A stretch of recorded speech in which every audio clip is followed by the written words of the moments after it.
I am your friend, Dr. Charles Apoki. I want you to listen carefully to this lecture. I did a video just now about fulfilling your life, pathway to greatness, choose your own pathway to greatness. Identify it. I belong to a very big denomination in this country. I am an ordained clergyman. I've been invited many times to speak in our headquarter church, and I've contributed my own quota to the development of my denomination, right from the east to the national level. In fact, a branch of my denomination is in my property. I started it, and they are there rent-free for many years now.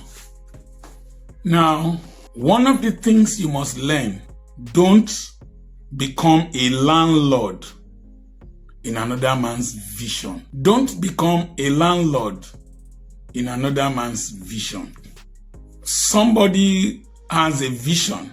He will definitely need people to join him to actualize that dream.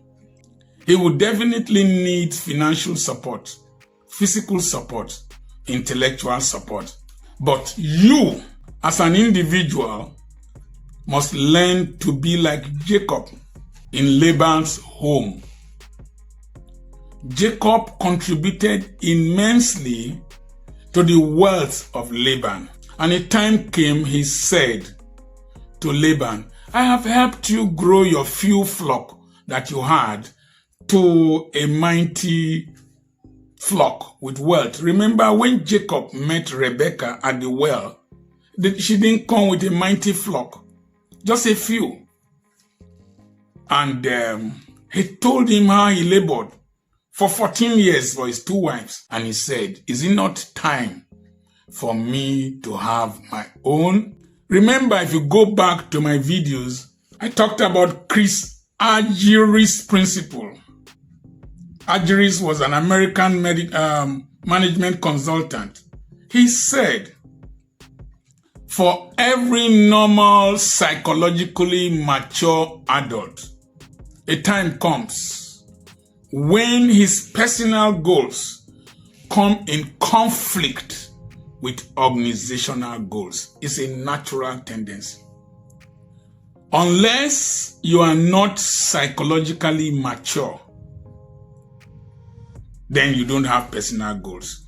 You can't be building branch churches without having a home, a house somewhere, either in one of the cities you have pastored or in the place you come from. You can't be praying for people to get wealthy, to bring tithes to the church, without praying for yourself to create wealth on your own so that you can live beyond their tithes. And that's one thing I told myself when I was pastoring church. I no longer pastor, that I will be so rich that I won't depend on people's 10%, that my 10% should be more than all their 10%. That I can reject the offer of the king of Sodom like Abraham and tell him, keep it, I have more than enough. That I can be like Esau, whose birthright and blessings were stolen by Jacob, and he told Jacob, keep your offerings, I have more than enough. And so in whatever you are doing, even if you are employed, be an employreneur. Don't waste the whole of your life wearing a coat to a bank, staying in an air-conditioned office with security when you don't have a secure future. And you are counting other people's money. You don't have a business that your wife is running or you are investing in that can make you count your money. Don't be a venerable in the Anglican church, raising your shoulders and be vulnerable when you retire. You can't be pastoring rich men and have a poverty mentality. You can't work in Shell, Chevron, and every multinational oil company, and you cannot establish an oil and gas consultancy firm that when you retire can be doing contracts where you worked that will pay you more than how much they were paying you, or even own a fuel station and a gas refilling plant. You can't be a principal in a school, a teacher for 35 years, and then you retire. Your wife and your family were not able to establish a private school somewhere where you can retire into. Don't be a soldier living in barracks owned by government, driving government Hilux with sirens and people guarding you.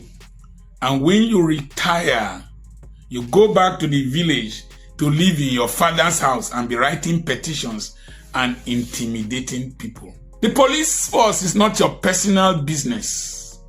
Don't wear uniforms and carry guns to extort money from people. The day you retire, you'll be frustrated if you did not plan your life well. Don't be a stupid policeman, a stupid soldier without belonging to a cooperative and saving part of your money that you can take a loan from and establish a business for yourself. Don't carry a British passport, an American passport, a German passport, and remain a tenant into old age in those countries without owning a property and without having any investment there or where you come from. Where you come from. There's a place you come from. I'm going to do a video on the rise of nationalism in the United States and in Europe, and what the Africans in the diaspora need to do.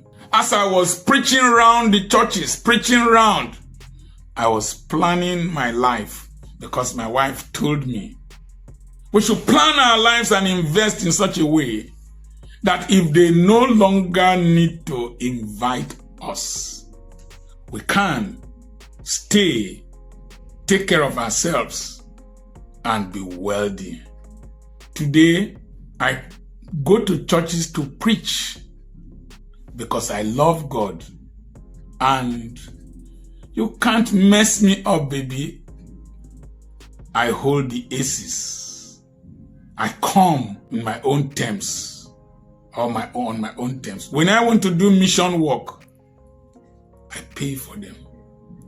When a Christian dies in a church, it is then you will know that you are a tenant in somebody's mission. Now listen, when you are a landlord in another person's ministry, you are a fool.